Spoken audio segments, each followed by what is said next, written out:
Hello, my sweet friends, and welcome back to another video on this channel. For today's video, we're gonna go over and pick out, draft, make, build. That's the word. Build my summer slash monsoon TBR. I love watching these TBR videos, like TBR jar or like TBR games, but I have not been able to make one because I know myself. I'm a mood reader through and through. I cannot do monthly TBRs. I just feel like it's too restrictive. So then I thought, we're starting the monsoon season in India. For the northern hemisphere it is summer, and for the southern hemisphere it's winter, like June to say August. So I was like, why not pick out my monsoon slash summer TBR? We're going to spin a TBR wheel and pick from the books that I have. It's gonna be a lot of fun. I have this TBR wheel that I found online. I'll link it down below. I'm going to be picking 10 books, so 10 prompts. The first spin. Set in a fictional town or world. That's going to be easy because any fantasy would be fictional town or world. Ooh, you know what? I know the perfect one for this. The Girl Who Drank the Moon by Kelly Barnhill. Every year, the people of the Protectorate leave a baby as a sacrifice to the witch who lives in the forest. But the witch, Xan, is a kind one. She rescues the children and delivers them to welcoming families on the other side of the forest, nourishing the babies with starlight on the journey. But one year, Xan accidentally feeds a baby moonlight instead of starlight, filling the ordinary child with extraordinary magic. Xan decides she must raise the girl, and she calls her Luna, Xan decides she must raise the girl, whom she calls Luna, as her own. As Luna's 13th birthday approaches, her magic begins to emerge with dangerous and thrilling consequences. That's the first book. Next spin. An author you've never read before. That's going to be easy. This is the second oldest book on my physical TBR. So I need to prioritize finishing this. This is The Vanishing Half by Britt Bennett. The Wignes sisters will always be identical, but after growing up together in a small southern black community, and running away at age 16, it's not just the shape of their daily lives that is different as adults, it's everything including their racial identities. Many years later, one sister lives with her black daughter in the same southern town she once tried to escape. Across the country, the other secretly passes for white, and her white husband knows nothing of her past. Still, although separated by so many miles and just as many lies, the fates of the twins remain intertwined.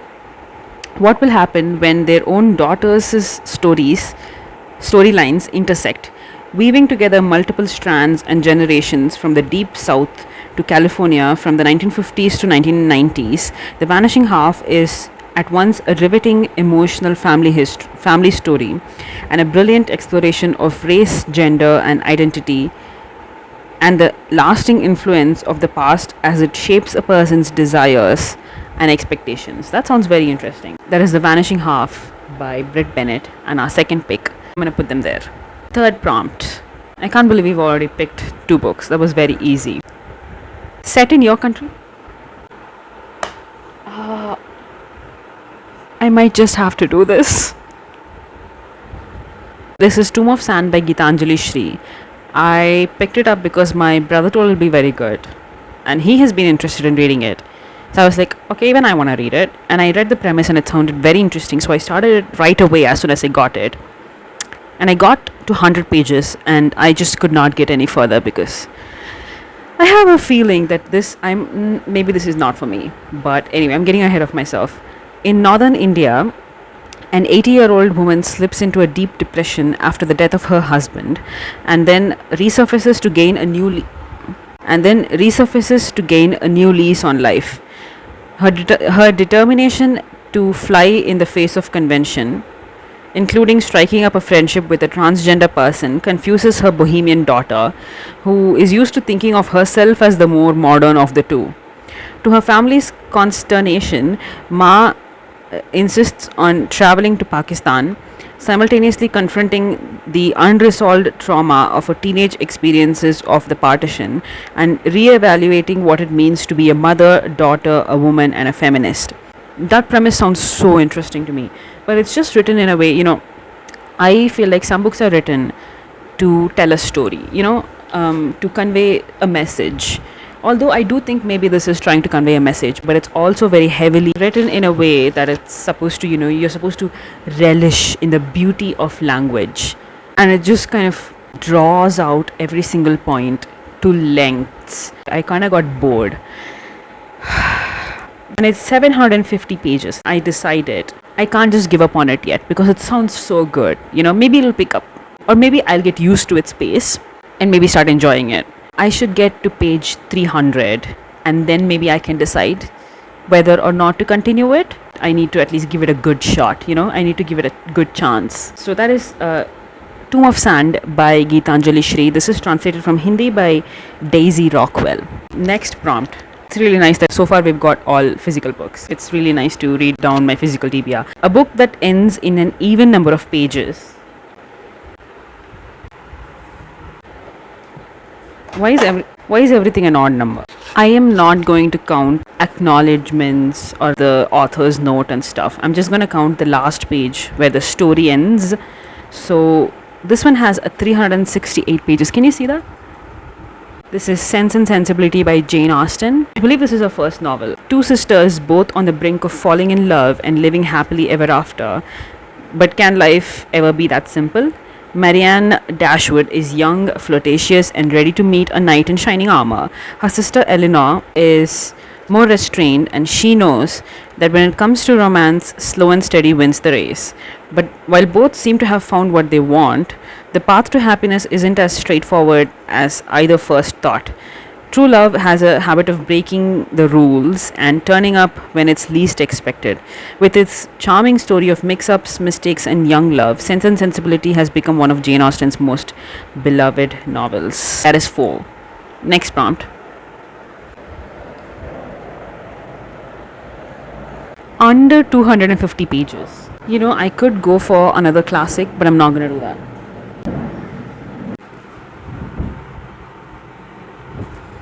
It's 222 pages. Meet Rabe and Kristen, two people destined to cross paths, fall in love, and get married. Setting off together on the journey of life, they both believe that all you need is love. Before long, they will learn that life has other ideas. This is a romantic novel unlike any other. It's a story about learning to survive a modern relationship and maybe even to enjoy it. Above all, it is a celebration of compassion, imagination, and sheer hard work needed to keep love going. That is A Course of Love by Elaine de Botton. I didn't even tell you the name of the book. That is our 5th book. Next prompt. A pretty cover. So I guess it's between these 3. That's a lot of red. If I had to go for one pretty cover, then I guess I would choose The Astonishing Color of After by Emily Exarpan. When Lee's mother dies by suicide, she leaves only a scribbled note. I want you to remember. Lee doesn't understand its meaning and wishes she could turn to her best friend Axel, if only she hadn't kissed him and changed everything between them. Guided by a mysterious red bird, Lee travels to Taiwan to meet her grandparents for the first time. There, Lee retreats into art and memories where colors collide, the rules of reality are broken, and the ghosts of the past refuse to rest. But Lee is determined to unlock her family's secrets. That is An Astonishing Color of After. It is a pretty cover, isn't it? It's kind of shiny as well. That is our 6th take. Next prompt. Non-fiction. I am currently reading a non-fiction. Does that count? Because I don't think I'm going to be finishing it in May, so I'm going to have to carry it forward to June. I'm not even halfway through it. Because if I were to choose my physical books, I only have 2 non-fictions. Medicine's Strangest Cases, and I have The Body Keeps the Score. I just don't feel ready to read either of them. So I'm going to go with the ebook non-fiction that I've been reading. It's called How to Keep House While Drowning by Casey Davis.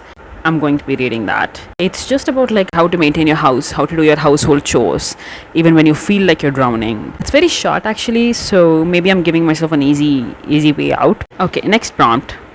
So we have 1, 2, 3, 4, 5, 6, 7. This is the 8th prompt. Why do I keep getting blue? An illustrated cover. I did not switch on recording for that, but you're going to have to believe me. It was an illustrated cover.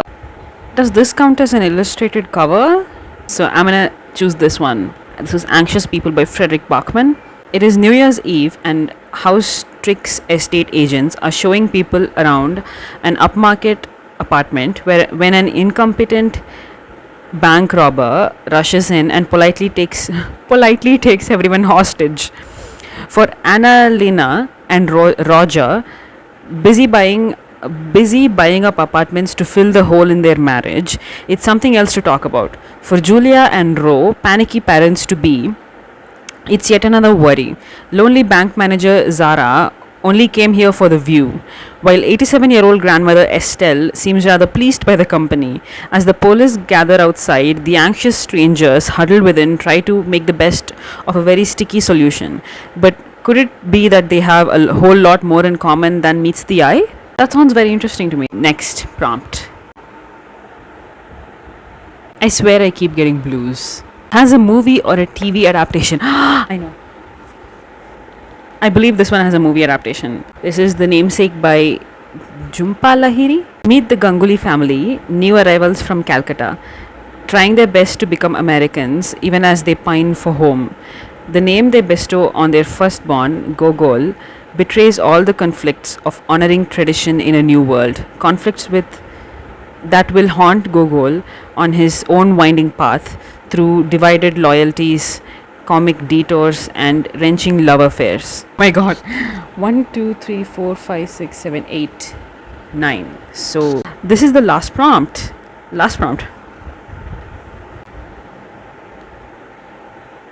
A kid pick.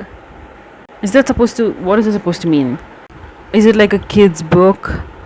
Or like are you supposed to let your kid pick? I don't have a kid, so maybe I can choose a middle grade for it. Or I could just get another prompt. Don't tell me you're gonna get blue again. Ugh. A genre you don't usually read. I might have to look into my ebooks. Ooh, I could choose sci-fi. I could go for Another Life by Sarina Ulibarri. I'm so sorry. This is actually it sounds very interesting. Finding out who you are in a previous life sounds like fun until you're forced to grapple with the darkness of your past. Glacia Aguirre is a mediator of Otravida, a quasi-utopian city on the shores of human-made lake in Death Valley. She resolves conflicts with their sustainable money-free society within their sustainable money-free society and keeps the outside world from meddling in their affairs. When a scientific method of uncovering past lives emerges, Galatia learns she's the reincarnation of Thomas Ramsey, leader of Planet B movement, who eschewed fixing climate change in favor of colonizing another planet. Learning her reincarnation result shakes the foundation of Galatia's identity and her position as a mediator, threatening to undermine the good she has done in this lifetime. Fearing a backlash, she keeps the results secret while dealing with the political rival for mediator and outsiders who blame Otravida for bombings that Galatia is sure they had nothing to do with. But under the unforgiving sun of Death Valley, secrets have a way of coming to light. That sounds so interesting, and it's very short. It's like 150 pages. I have it as an ebook, so I can't believe I didn't pick out any audiobooks.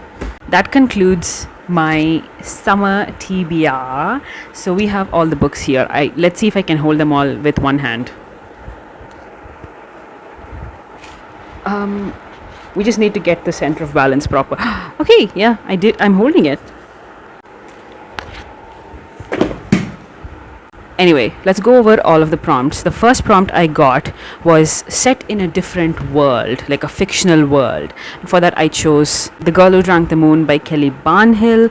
The second prompt was a new to me author, for which I chose The Vanishing Half by Britt Bennett.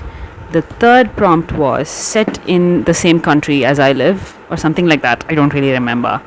And for that, I chose the Tomb of Sand by Geetanjali Shri. The fourth one I chose was the fourth prompt was even number of pages, for which I chose Sense and Sensibility by Jane Austen. The next prompt was under 250 pages, for which I chose The Course of Love by Elaine de Botton. The next one was a beautiful cover, for which, or a pretty cover, something like that. I chose The Astonishing Color of After by Emily X.R. Pan. The next one, I'm gonna get through all the physical ones, then we'll deal with the ebooks. Then was an illustrated cover, for which I chose Anxious People by Frederick Bachman. The next one is a TV or movie adaptation, for which I chose Namesake by Jhumpa Lahiri. The other two prompts were non-fiction, for which I chose How to Keep House While Drowning by Casey Davis. And the last prompt was a genre which I do not read often, something like that. And I chose Another Life by Serena Ulibarri, which genre I chose was science fiction. With that, we've chosen 10 books, and we'll see if we finish this. 10 books gives me so much freedom, so much room to read, mood read, which I kind of do all the time. The idea is to just use this as options that I can pick from. We'll see if we finish this by the end of August. And with that, I had so much fun today. Did you like watching? See you in the next video. I hope you are happy and healthy. Bye bye.